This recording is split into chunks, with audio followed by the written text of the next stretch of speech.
Պաղեստինյան համաշարժումը եւ Իսրայելը համաձայնության են եկել Գազայի հատվածում 60-օրյա զինադադարի շուրջ, հաղորդում է Ալ-Արաբիա հեռուստաալիքը, հղում անելով իր աղբյուրներին։ Համասը եւ Իսրայելը համաձայնության են եկել 60-օրյա զինադադարի շուրջ, հայտնել են հեռուստաալիքի աղբյուրները։ Նրանց տեղեկությունների համաձայն Մերձավոր Արևելքի հարցերով ԱՄՆ հատուկ դեսպանորդ Սթիվ Ուիթքոֆին տեղեկացրել են կողմերի կողմից հրադադարի համաձայնության մասին։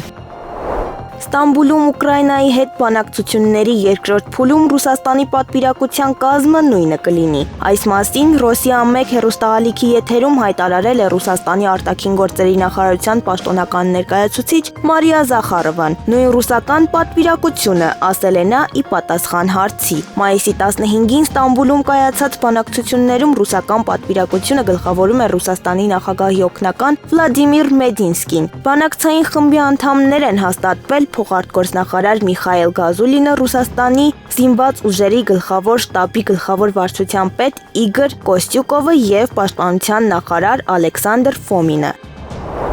Տեսլայի բաժնետոմսերն աճել են ավելի քան 2%-ով այն բանից հետո, երբ հայտարարվեց, որ Իլոն Մասկը դուրս է գալիս Թրամփի վարչակազմից, ինչը ներդրողներին հույս է տվել, որ նա կրկին կենտրոնանալու է ավտոարտադրողի վրա։ Մասկի քաղաքական հակվածությունները վերջին շրջանում Տեսլայի համար առաջացրել էին բոյկոտի ալիքներ եւ վնասել ապրանքանիշի հեղինակությունը։ Անցած տարում Տեսլան արձանագրեց վաճառքի անկում, ինչը մեծացրեց ճնշումը Մասկի վրա, կրկին կենտրոնանալու իր գլխավոր բիզնեսի վրա։ Նրա հայտարարությունը, որ կկրճատի իր քաղաքական ծախսերը եւ կսահմանափակի մրցակցությունը վարչակազմի գործերին, դրական ազդակ է տվել բաժնետերերին։ Հենց նոր Մասկը հայտնել է, որ Տեսլան արդեն փորձում է անշարժ վարորդով մոդել Y ավտոմեքենաներ Օսթինում եւ ծրագրում է առաջին մոդելի առաքումը հունիսին։ Սպասվող ռոբոտաքսի ծառայությունն ու Optimus մարդանման ռոբոտների թողարկումը համարվում են Տեսլայի ապագա հաջողության հիմնական գրավականները, հայտնում է Reuters-ը։ Ամերիկայի Միացյալ Նահանգների պաշտոնյաները հայտարարել են, որ մշակվել է նոր պատժամիջոցների փաթեթ Ռուսաստանի դեմ, որը սպասում է նախագահ Դոնալդ Թրամփի որոշմանը։ Այս մասին հայտնում է Reuters գործակալությունը, հղում անելով աղբյուրներին։ Հաղորդվում է, որ նոր սահմանափակումները նախատեսում են միջոցառումներ, որոնք վերաբերում են բանկային եւ էներգետիկ ոլորտներին։ Ըստ աղբյուրների, փաթեթը լիովին պատրաստ է եւ մնացել է միայն նախագահի ստորագրությունը, որպեսզի այն ուժի մեջ մտնի։ Սա կարող է հերթական քայլ է լինել Ամերիկայի Միացյալ Նահանգների կողմից Ռուսաստանի դեմ տնտեսական ճնշումների շրջանակներում, որոնք վերջին տարիներին տարբեր բնագավառներում սաստկացել են։ Ռուսաստանի նախագահ Վլադիմիր Պուտինը հանդիպում է ունեցել Մոսկվայում գտնվող Ղազախստանի առաջին նախագահ Նուրսուլթան Նազարբաևի հետ։ Լրագրողներին հայտնել է Ռուսաստանի Դաշնության նախագահի մամուլի քարտուղար Դմիտրի Պեսկովը։ Այսօր նախագահը Կրեմլում հանդիպել է Ղազախստանի առաջին նախագահ Նուրսուլթան Նազարբաևի հետ, որը գտնվում է Մոսկվայում, ասաց նա։ Միացյալ Նահանգները հուսով է, որ Ռուսաստանը եւ Ուկրաինան առաջիկա շաբաթվա ընթացքում կանցկացնեն ուղիղ բանակցությունների նոր փուլը, հայտարարել են Սպիտակ տանը։ Նշվում է, որ Վաշինգտոնը կտեղեկացնի, եթե Թրամփը որոշի Թուրքիայում կայանալիք բանակցություններին ուղարկել իր ներկայացուցչին։ Մենք կհաղորդենք, եթե նախագահը որոշի ներկայացուցիչ ուղարկել։ Այս պահին ես նման տեղեկություն չունեմ, ճեպազրույցի ընթացքում ասել է Սպիտակ տան մամուլի քարտուղար Քերոլայն Լևիթը։ Միաժամանակ Թուրքիայի նախագահ Ռեջեփ Թայիփ Էրդողանի վարչակազմից հայտնել են, որ Թուրքիան գալիք շաբաթ Ստամբուլում սպասելու է Ռուսաստանի Դաշնության եւ Ուկրաինայի բանակցությունների մասնակից պատվիրակություններին եւ պատրաստ է ապահովել նրանց անվտանգությունը։ Անկարան ակնկալում է, որ նախատեսվող բանակցությունները կնպաստեն կրակի դադարեցմանն ու տարածաշրջանում խաղաղության հաստատմանը։ Թուրքիայի իշխանությունները չեն մեկնաբանել ռուս-ուկրաինական բանակցությունները։ Իսրայելը համաձայն է Գազայի հատվածում 60-օրյա հրադադարի ռեժիմին, որը առաջարկել էր Միացյալ Նահանգները։ Այս մասին ճեպազրույցի ժամանակ հայտարարել է Սպիտակ տան մամուլի քարտուղար Քերոլայն Լևիթը, հաղորդում է ՌԻԱ Նովոստին։ Իսրայելը համաձայնել է այս առաջարկին նախքան այն Համասին ուղարկվելը, նշել է նա։ Լևիթը հավելել է, որ ինքը չգիտի, արդյոք պաղեստինյան Համասը ընդունել է Վաշինգտոնի առաջարկը, թե ոչ։ Կիպրոսը նախատեսում է հայրենադարձության ծրագիր սկսել սիրիացի ընտանիքների համար, ովքեր հետ են կանչում ապաստանի դիմումները, որը թույլ կտա ընտանիքի մեկ չափահաս անդամին մնալ կղզում եւ աշխատել։ Այս մասին հայտնում է France Press գործակալությունը։ Կիպրոսի միգրացիայի նախարար Նիկոլաս Իոաննիդիսը հայտարարել է, որ հաջորդ ամսից ֆինանսական խթաններ կներդրվեն ապաստան հայցող ընտանիքների կամ միջազգային պաշտպանություն վայելող ընտանիքների համար կամավոր Սիրիա վերադառնալու համար։ Նա լրագրողներին ասել է, որ ծրագիրն իրականացվում է Եվրամիության հետ համաձայնեցված։ Եվրամիության անդամ Կիպրոսը մեկ շնչի հաշվով սիրիացի ներգաղթյալների ամենամեծ ընդունողներից մեկն է։ Կիպրոսի պաշտոնյաներն ասում են, որ 2500 սիրիացի հետ է կանչել ապաստանի դիմումները կամ հրաժարվել պաշտպանության կարգավիճակից, իսկ մոտ 2400-ը վերադարձել են հայրենիք։ Երեք կառավարության նիստի ժամանակ երկրի ղեկավարը հերթական անգամ հարձակում էր գործել հայ առաքելական եկեղեցու վրա, այս անգամ եկեղեցին որակելով որպես չուլան։ Փաշինյանի կողմից եկեղեցու հասցեին արված ձևակերպումներն առաջացրել են ժողովրդի զայրույթը, արտահայտում գտնելով մեկնաբանությունների եւ ֆեյսբուքյան գրառումների տեսքով։ Մեկնաբանություններ են եղել նաեւ հոգեվոր դասի ներկայացուցիչների կողմից։ Այսօր առավոտյան արդեն Փաշինյանը հանդես է եկել ուշագրավ հրապարակումներով։ Դրանցից մեկում նշել է. «Սրբազան գնա շարունակիր կնգան դոմփել, ինձ հետ ինչ գործ ունես», գրել է Փաշինյանը։ Սրան հետևել է հաջորդ գրառումը։ Իսկ անհրաժեշտ է առերեսվել հարցին, թե մեր եպիսկոպոսած դասից քանի հոգի է հավատարիմ կուսակրոնության ուխտին։ Այս թեմային վերաբերող հերթական գրառման մեջ Փաշինյանը նշել է. «Իսկ ինչ է լինում, երբ պարզվում է, որ կուսակրոն հոգևորականը խախտել է կուսակրոնության ուխտը, նա զրկվում է պաշտոնից, աստիճանից եւ փիլոնից։ Հիմա ո՞րն է բարոյապես ավելի ազնիվ, կամավոր հրաժարական տալ, թե ընկնել մտատանջությունների գիրկը։ Տեսնես կլինի քննություն, տեսնես կբացահայտվի իրականությունը», եզրափակել է Փաշինյանը։ Գրառման մեկնաբանություններում սոցիալական ցանցի օգտատերերը տարօրինակ եւ երկրի ղեկավարին ոչ հարիր են համարել նման ոճի հրապարակումները։ Այս ամենից անմասն չի մնացել նաեւ վարչապետի տիկին Աննա Հակոբյանը։ Նա եւս անդրադարձել է իր եւ ամուսնու վերջին աղմկահարույց գրառումների վերաբերյալ հանրային արձագանքին։ Նման իրավիճակներում միշտ երկու անդուր երևույթի ենք բախվում՝ տգեղ, անտակտ, խրախճանք, ծաղր բուլինգ։ Երկրորդը կեղծ բարեպաշտություն, գոլ խորհուրդներ, լացացնող ապշահար վրդովմունք։ Երկուսն էլ ավելորդ են եւ անպտուղ, նշել է Աննա Հակոբյանը։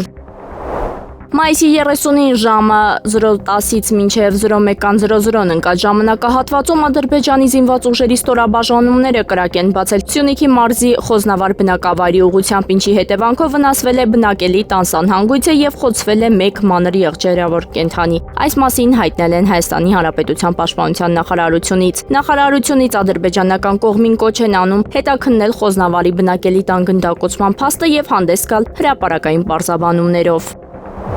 Հակակոռուպցիոն կոմիտեն ձերբակալել է ազգային ժողովի նախկին պատգամավոր Արայիկ Գրիգորյանի եղբորը Սուրիկ Գրիգորյանին, որը Աֆշարի նախկին գյուղապետն է եղել։ Հակակոռուպցիոն կոմիտեից ի պատասխան հաստատում են, որ Արարատի մարզի Աֆշար համայնքի նախկին ղեկավարը ձերբակալվել է հակակոռուպցիոն կոմիտեում քննվող վարույթի շրջանակում։ Վերջինս ձերբակալվել է առանձնապես խոշոր չափերով փողերի լվացման, ինչպես նաև առանձնապես խոշոր չափերով վատնում եւ պաշտոնեական կեղծիք կատարելու մեղադրանքներով։ Նշենք, նախորդ ամիս հակակոռուպցիոն դատարանը վարույթ էր ընդունել գլխավոր դատախազության ապօրինի ծագում ունեցող գույքի բռնագանձման վերաբերյալ հերթական հայցադիմումը, որով բռնագանձման պահանջ էին ներկայացրել Սուրիկ Գրիգորյանից եւ նրան փոխկապակցված անձանցից։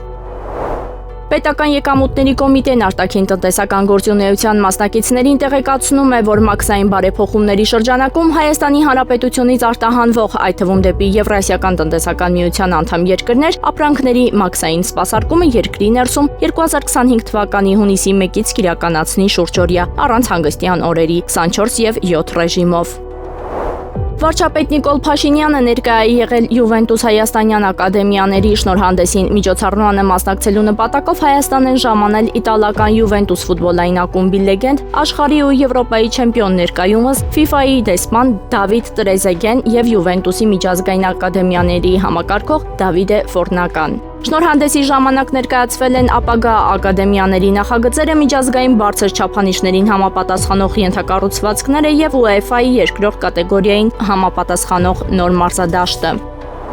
Եվրոպային խաղաղություն է պետք եւ դրան հասնելու համար Ուկրաինան չպետք է ընդունվի Եվրամիություն, քանի որ դա կնշանակի բացել արևելյան ճակատ Ռուսաստանի դեմ։ Այս մասին հայտարարել է Հունգարիայի վարչապետ Վիկտոր Օրբանը ելույթ ունենալով Բուդապեշտում պահպանողական քաղաքական գործողությունների միջազգային համաժողովում։ Մենք խաղաղություն ենք ուզում, մենք չենք ցանկանում, որ նոր արևելյան ճակատ բացվի, ուստի պետք չէ Ուկրաինային ընդունել Եվրամիության կազմում, ասել է Հունգարիայի կառավարության ղեկավար ղեկավարը ներկայացնելով Եվրոպայում աճ պահպանողական ուժերի գործողությունների իր ծրագիրը։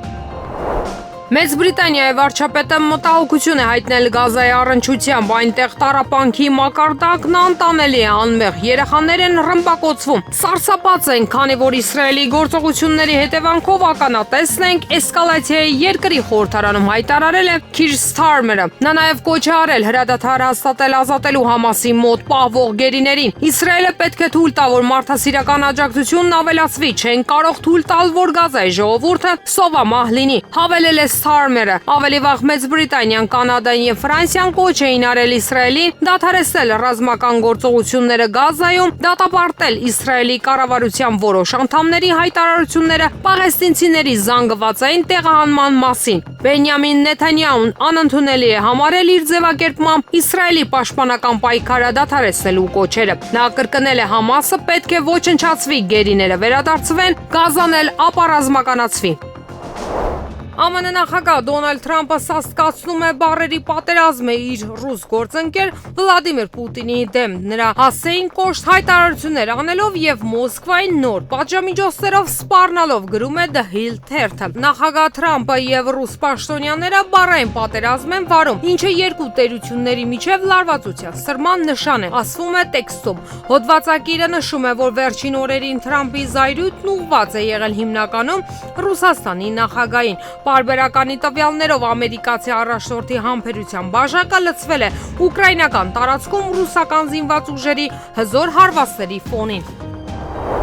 Եվրամիությունը պետք է օգտվի ԱՄՆ նախագահ Դոնալդ Թրամփի խոսելիությունից ԱՄՆ դատարանի առևտրային մաքսատուրքերը արգելափակելու որոշումից հետո եւ մարտահրավեր նետի ամերիկացի առաջնորդին, գրում է հոդվածագիր Alan Beatty The Financial Times-ի հոդվածում։ Նրա կարծիքով Բրյուսելը վերախմբվելու եւ քաջություն հավաքելու հիանալի հնարավորություն ունի։ Հոդվածում ընդգծվում է, որ իրականում Սպիտակ տան օկուպանտը շատ ավելի խոսել է, քան նրա արտաքին քաջությունն է հուշում։ Հոդվածի հեղինակը հավելել է, որ այժմ վտանգված են ավելի կարևոր բաներ, քան ձեռքի պայուսակների կամ նույնիսկ մեքենաների արտահանումը։ Խոսքը գնում է համաշխարհային առևտրային համակարգի պահպանման մասին, պարզաբանել է նա։ Թուրքիայի արտգործնախարար Հական Ֆիդանը հայտարարել է, որ Ուկրաինայում հնարավոր է երկարաժամկետ հրադադար։ Նրա խոսքերը հայտնում է Միլիետ թերթը։ Նրա խոսքով մայիսի 29-ից 30-ը թուրքական պատվիրակությունը կայցելի Կիև։ Եթե համեմատեն կողմերի դիրքորոշումները, երկարաժամկետ հրադադարը հնարավոր լուծումներից ամենաիրատեսականն է թվում։ Եթե դրանք հնարավոր լինի, լավ կառավարել, նշել է թուրք նախարարը։ Նա մանրամասնել է, որ հրադադարի մշտական համաձայնագիրը համակողմանի ջանքեր է պահանջում։ Ֆիդանի խոսքով Թուրքիան այն կողմն է, որը կարող է նույն շաբաթվա ընթացքում այցելել եւ Ռուսաստան, եւ Ուկրաինա, եւ Անկարան, շարունակի իր դիվանագիտությունն ու ջանքեր կգործադրի խաղաղություն հաստատելու համար։ ԱՄՆ միջազգային առևտրի դատարանը արգելափակել է ԱՄՆ նախագահ Դոնալդ Թրամփի կողմից սահմանված մաքսատուրքերը, պատճառաբանելով, որ նա գերազանցել է իր լիազորությունները։ Այս մասին հայտնում է RIA Novosti։ Սակագնային կարգադրությունները դուրս են International Emergency Economic Powers Act-ի կողմից նախագահային տրված ցանկացած լիազորությունից, ասվում է դատարանի վճռում։ Ենթադրվում է, որ ԱՄՆ նախագահի պարտականությունների մասին հրամանները կվերացվեն։ Հեռահար զենքի համակարգերը Ուկրաինայի զինված ուժերի տրամադրության տակ կլինեն մի քանի շաբաթվա ընթացքում։ Այս մասին հայտնել է Գերմանիայի պաշտպանության նախարարությունը։ Գերատեսչության տվյալներով Գերմանիան Ուկրաինայում զենքի արտադրության մեջ ուղղակի ներդրումներ կկատարի Կիևի եւ գերմանական պաշտպանական արդյունաբերության միջև կնքված պայմանագրի շրջանակներում։ Բացի այդ, ինչպես նշել է պաշտպանության նախարարությունը, հրետնանու համար արդեն խոստացված զինամթերքի մատակարարումներից բացի Գերմանիան մտադիր է Ուկրաինային փոխանցել տարբեր զինամթերքի համակարգերի, այդ թվում հակաօդային պաշտպանության համար նախատեսված լրացուցիչ զինամթերքի հավաքածուներ։ Ինչպես ավելի վաղ հաղորդվել էր, Բերլինը եւ Կիևը համաձայնագիր են ստորագրել Ուկրաինայում հեռահար զենքի արտադրության վերաբերյալ։ Թուրքիան ոչ միայն էներգիա ներկրող երկիր է, այլև դարձել է էներգիայի արտահանման պոտենցիալ կենտրոն։ Այս մասին լրագրողներին ասել է Թուրքիայի առաջնորդ Ռեջեփ Թայիփ Էրդողանը։ Էներգետիկայի ոլորտում մեր ձեռք բերած յուրաքանչյուր հաջողություն ոչ միայն տնտեսական, այլև ռազմավարական օգուտ է։ Սև ծովում 75 միլիարդ խորանարդ մետր բնական գազի պաշարների հայտնաբերումը մեր ինտենսիվ եւ համակարգված աշխատանքի արդյունքն է։ Թուրքիան դարձել է ոչ միայն էներգիա ներկրող, այլ նաև էներգիա արտադրող եւ էներգիա արտահանող պոտենցիալ։ Էրդողանի խոսքերն է մեջբերում Անադոլու լրատվական գործակալությունը։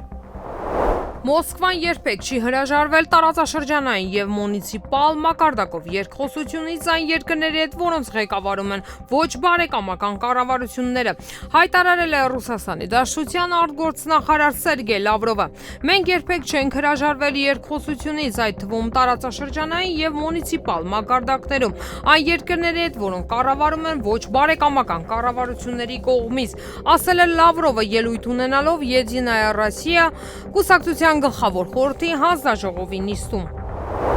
Թուրքիայի նախագահ Ռեջեփ Թայիփ Էրդողանը հայտարարել է, որ Ուկրաինայում կարգավորման ճանապարհն անցնում է ավելի մեծ դիվանագիտությամբ եւ ավելի մեծ երկխոսությամբ, անհրաժեշտ է մարել այս կրակը։ Ուկրաինայի հակամարտության լուծման ճանապարհն անցնում է ավելի մեծ երկխոսությամբ, ավելի մեծ դիվանագիտությամբ։ Մենք օգտագործում ենք մեր ողջ դիվանագիտական ուժն ու ներուժը խաղաղության հասնելու համար։ Մեր տարածաշրջանում այս մեծ կրակը մարելը եւ մարդասիրական պարտականություն է եւ մեր երկրի շահերից։ Հուսով եմ, որ մեր խաղաղ ջանքերի արդյունքում մենք կհասնենք ցանկալի փոխզիջման։ Վերջին 4 տարիների ընթացքում ողջ աշխարհը հասկացավ, որ այս պատերազմը արմատապես փոխել է Եվրոպայի անվտանգության ճարտարապետությունը եւ հատկապես էներգետիկ քաղաքականությունը։ Եվրամիության Ռուսաստանից էներգետիկ կախվածությունը նվազեցնելու նոր ուղիների մեծացրել է էներգակիրների տարանցման երկրների աշխարհաքաղաքական արժեքը, ինչպիսին Թուրքիան է, ասել է թուրք առաջնորդը լրագրողներին ինքնաթիռում Ադրբեջանից վերադառնալուց հետո։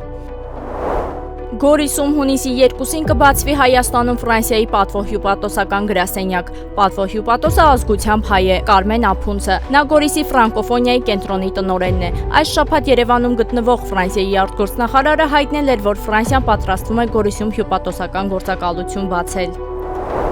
Մուրացան մանկական հիվանդանոցում երեխա է մահացել։ Վեդի քաղաքի բնակչուհու 1 տարեկան 7 ամսական տղա երեխայի ինքնազգացողությունը վատացել է, ինչից հետո մայրը երեխային տեղափոխել է Երևան Մուրացան մանկական հիվանդանոց։ Երեխայի մայրն ու հարազատները պնդում են, երեխան մահացել է բժշկի ամպուտության հետևանքով, սակայն Մուրացան հիվանդանոցը պարզաբանում է տարածել, որում մասնավորապես ասվում է. Պացիենտը ծնված 27/11/2023 թվականին բուժօգնության է դիմել հիպովոլեմիկ շոկ ախտորոշմամբ ծայրահեղ ծանր վիճակում։ Ընդունվելիս ունեցել է փծխումներ, թուլություն, միկրոցիրկուլյացիայի խանգարման նշաններ։ Հետազոտությունների տվյալները եւս եղել են ծայրահեղ մտահոգիչ։ Հիվանդանոց դիմելուց 45 րոպե հետո գրանցվել է սրտի կանգ, սակայն վերականգնվել է մերսման ընթացքում։ Այնուհետև ժամը 23:10-ի սահմաններում երեխայի մոտ նորից դիտվել է սրտի կանգ։ Կատարվել են վերակենդանացման միջոցառումներ, ցավոք անարդյունք եւ ժամը 23:50-ին գրանցվել է երեխայի կենսաբանական մահը, ասված է պարզաբանման մեջ։ Պետական վերահսկողական ծառայության նախկին ղեկավար Դավիթ Սանասարյան իրեն արդարացնելու դատական նիստից հետո լրագրողների հետ զրույցում հայտարարել է, որ իր համար անակնկալ չէր դատարանի որոշումը։ Երբ գործով դատավոր նշանակվեց Դավիթ Բալայանը, ես ինչ-որ առումով ուրախացա։ Իր պահվածքի հետ կապված շատ դեպքերում համաձայն չեմ եղել, բայց գիտեի, որ արդարամիտ է ինքը ու չէին կարողանալու նրա վրա ճնշումներ գործադրել, ասել է Դավիթ Սանասարյանը։ Հայաստանի Հանրապետության վարչապետ Նիկոլ Փաշինյանը որոշումներ է ստորագրել, ըստ որոնց Արա Շիրինյանն ու Քրիստինե Մելքոնյանը նշանակվել են հանրային հեռարձակողի խորհրդի անդամներ։ Ղեկավարվելով տեսալոսողական մեդիայի մասին օրենքի 23-րդ հոդվածի 3-րդ մասով եւ 25-րդ հոդվածի 22-րդ մասով Քրիստինե Մելքոնյանին նշանակել հանրային հեռարձակողի խորհրդի անդամ 6 տարի ժամկետով։ Վարչապետի մեկ այլ որոշման մեջ ասված է. ղեկավարվելով տեսալոսողական մեդիայի մասին օրենքի 23-րդ հոդվածի 3-րդ մասով եւ 25-րդ հոդվածի 22-րդ մասով Արա Շիրինյանին նշանակել հանրային հեռարձակողի խորհրդի անդամ 6 տարի ժամկետով։ Երևանի քաղաքապետ Տիգրան Ավինյանի որոշմամբ նոր վարչական շրջանի ղեկավար է նշանակվել Մարատ Սևոյանը։ Այս մասին տեղեկացնում է Երևանի քաղաքապետի մամուլի քարտուղար Հայկ Կոստանյանը։ Հիշեցնենք, որ Նորքի նախկին թաղապետ Տիգրան Տեր-Մարգարյանն ազատվել էր պաշտոնից թաղապետարանում տեղի ունեցած ծեծկռտուքից հետո, երբ նա իր աշխատակիցների հետ ծեծի էր ենթարկել ակտիվիստ հասարակական գործիչ Արթուր Չախոյանին։ Վարչապետ Նիկոլ Փաշինյանը կառավարության նիստին անդրադարձել է Կարեն Դեմիրճյանի անվան մարզահամերգային համալիրում տեղի ունեցած հարսանիքին։ Այնտեղ տեղի էր ունեցել Վիվարոյի սեփականատեր Վիգեն Բադալյանի եղբորորդու հարսանիքը։ Փաշինյանը դրական է գնահատել համալիրում հարսանիք անելու գաղափարը։ Ըստ նրա, համալիրը տարիներով քանդվում էր, քայքայվում էր ու հիմա միլիարդներ են ներդնում, դեռ չեն կարողանում քայքայման process-ը կանգնեցնել, հետևաբար պետք է տնտեսությամբ զբաղվել։ Ասենք մարզահամերգային համալիրում ինչ պետք է տեղի ունենա։ Ինչ պետք է տեղի ունենա, համերգ տեղի ունենա, համերգ, այն որ ընդհակառակը պետք է քաջալերել, որ այսօր Հայաստանից ու դրա մասին ոչ մեկ չի խոսում։ Հարյուրավոր ընտանիքներ գնում են Դուբայում հարսանիք են անում, հետ են գալիս։ Իսկ որ ստեղ կարա բանի սննդի համակարգը աշխատի, կարան երաժիշտները հավելյալ գումար ստանան։ Վերջը ենթակա դիզայներները հավելյալ գումար ստանան, չգիտեմ, բանի ծառայություններ մատուցողները հավելյալ գումար ստանան, հավելյալ հարկ վճարեն եւ հավելյալ ծախսեր անելու հնարավորություն ունենան։ Չեկեք ձեր չտանք չմոտենաք համալիրին։ Ռազմաուսումնական հաստատություն ավարտած եւ Հայաստանի Հանրապետության Պաշտպանության նախարարության համակարգում կամ Հայաստանի Հանրապետության ազգային անվտանգության ծառայության սահմանապահ զորքերում սպայական պաշտոնների նշանակված սպաներն այսուհետ կկարողանան բնակարան ձեռք բերել հիփոթեքային վարկավորման պետբյուջեի միջոցների հաշվին։ Համապատասխան որոշումն ընդունվել է կառավարության մայիսի 29-ի նիստում։ Շահառուսպան մոտավորապես 35 միլիոն գումարի չափով կարող է բնակարան կամ առանձնատուն ձեռք բերել Երևանում կամ մարզում։ Սյունիքում ադրբեջանական կողմը կրկին կրակոցներ է արձակել։ Այս ֆոնին իշխանությունները Ադրբեջանի հետ խաղաղության են գնում։ Հիմա խաղաղության գործընթաց է թե պատերազմական իրավիճակ։ Եվրոմեդիայի հարցին պատասխանել է Հայաստան խմբակցության падգամավոր Ասպրամ Կրպեյանը։ Իսկ երբ կրակում են, որտեղ եք տեսել, որ կրակահերթերի եւ տևական ահաբեկման շրջափուլում խաղաղություն է լինում, չկա նման բան։ Բնականաբար մենք պատերազմական իրավիճակում ենք գտնվում, մեր հակառակորդը, մեր թշնամին իր հավակնություններից չի հրաժարվել, ընդհակառակը իրենք բարբերաբար նոր հավակնություններ են առաջ քաշում, նոր պահանջներ են առաջ քաշում հայկական պետականությունից, հայ ժողովրդից եւ այս օկուպացիոն հանցախումբն էլ ամեն կերպ փորձում է այս պահանջները բավարարել։ Այս մարդկանց, այս խմբակին պարզապես պետք է մի թղթի կտոր, որի վրա գրված կլինի մեծ տառերով խաղաղություն, որը որևէ աղերս չի ունենա իրական խաղաղության հետ, որը որևէ կերպ չի բարելավի հայ մարդու կյանքը, որը որևէ կերպ անվտանգային միջավայր չի ստեղծի հայկական պետականության համար, ավելին որևէ երաշխիք չկա, որ հենց այդ փաստաթղթի չարաբաստիկ փաստաթղթի ստորագրումից հետո նորից լայնածավալ պատերազմ չի սկսվի։ Հայաստանի Հանրապետական կուսակցության գործադիր մարմնի անդամ պատմաբան Էդուարդ Շարմազանովը Եվրոմեդիա 24-ի հետ զրույցում անդրադարձել է Սարդարապատի հուշահամալիրում ելույթի ժամանակ Նիկոլ Փաշինյանի հնչեցրած արտահայտությանը, թե մեր ժողովուրդը հայրենիք փնտրելու կարիք չունի, հայրենիքը գտնված է։ Նրա խոսքով Փաշինյանն իր ելույթով եւս մեկ անգամ ուզում էր դուր գալ Թուրքիային ու Արևմուտքին։ Նիկոլը երևի Լյուդովիկոսյան բարդույթով է տառապում։ Եվ իրան թվում է ժողովուրդը հայրենիքը այդ ինքն են, էլի, եթե ինքը նոր է հայրենիք գտել, Կադաֆի վկայականը կորցրել է, նոր է ուզում թուրքերից վերցնի, երկրի հայ ժողովուրդը ոչ Կադաֆի վկայական ունեցել, ոչ հայրենիք ունեցել։ Հայ ժողովրդի հայրենիքը վաղուց Աստծո կողմից դրված է, դա հայկական բարձրավանդակն է, մեծ հայ փոքր հայքը եւ պատմական հայրենիքն է Հայաստանի Հանրապետությունը, Արցախի Հանրապետությունը, որը մեկը Նիկոլը հաղթեց Ադրբեջանին եւ ճանաչեց Ադրբեջանի կազմում եւ մաս մյուսն էլ Հայաստանի Հանրապետությունից 240 կիլոմետր Նիկոլը Ալիևի հետ հորովմորովարի տվին օկուպացին Ադրբեջանի կողմից։ Պետական վերահսկողության ծառայության նախկին պետ Դավիթ Սանասարյանն արդարացվել է։ Երևանի ընդհանուր իրավասության քրեական դատարանը դատավոր Դավիթ Բալայանի նախագահությամբ հրապարակել է Դավիթ Սանասարյանի գործով վճիռը, արդարացնելով նրան առաջադրված մեղադրանքում հանցակազմի բացակայության հիմքով։ Հիշեցնենք, որ Դավիթ Սանասարյանին մեղադրանք էր առաջադրվել Հայաստանի Հանրապետության քրեական օրենսգրքի 308-րդ հոդվածի առաջին մասով պաշտոնեական լիազորությունները չարաշահելու համար։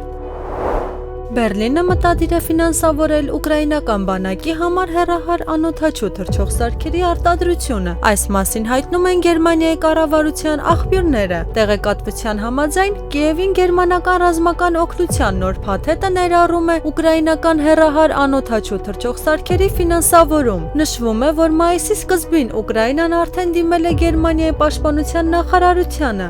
Բարս և AN-196 հարվածային ԱԹՍ-ների, ինչպես նաև Ֆլամինգո անօդաչու թռչող սարքերի արտադրությունը ֆինանսավորելու խնդրանքով։ Բերլինը հավանություն է տվել Կիևի այս խնդրանքին։ Նախագծի ընդհանուր արժեքը կազմում է մոտ 400 միլիոն եվրո։